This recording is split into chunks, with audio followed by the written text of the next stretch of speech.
সালাম আলাইকুম। বিষয় হলো যে এদেশে রাজনীতি কেউ চিন্তা ভাবনা করছিল না যে আমাদের প্রধানমন্ত্রী তারেক সাহেব সে কোনোদিন আর ক্ষমতা আসবে। আল্লাহ চাইলে অনেক কিছু পারে, সে ক্ষমতা আসছে।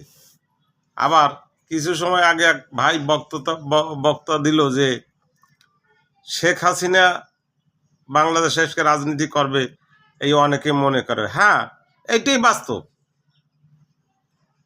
শেখ হাসিনা যদি আল্লাহ তাকে বাঁচাই রাখে, সে করতেই পারে, অথবা তার ছেলে আছে, নাতি আছে, সেই করবে ওয়ারিশ সূত্রে। তারেক জিয়া ইনশাল্লাহ এখন দেশের প্রধানমন্ত্রী।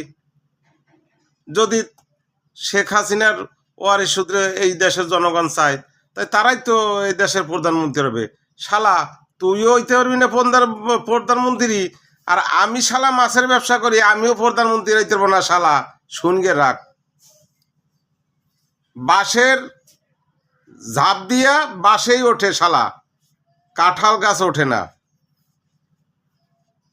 আল্লাহ চাইলে দেখ, তারেক জিয়া দেশের প্রধানমন্ত্রী, আল্লাহ চাইছে, দেশের জনগণ চাইছে, প্রধানমন্ত্রী হইয়া গেছে ইনশাল্লাহ। আবার শেখ হাসিনার নাতিপুতিও প্রধানমন্ত্রী হইতে রে, যেহেতু ওয়ারিশ সূত্রে। শালা তুইও বক্তৃতা খারাপ দিস না, আমি মাসালা ফজলুল হক, আমিও বক্তৃতা খারাপ দেব না। ওরা ওয়ারিশ সূত্রেই ওরা এই দেশের নেতৃত্ব দেবে। হয় দেবে তারেক জিয়া, নয় দেবে শেখ হাসিনার সোয়াল। শালা তুইও দিতে পারবি না, আমিও দিতে পারবো না। আর ব্যাট করিস না, রাখ।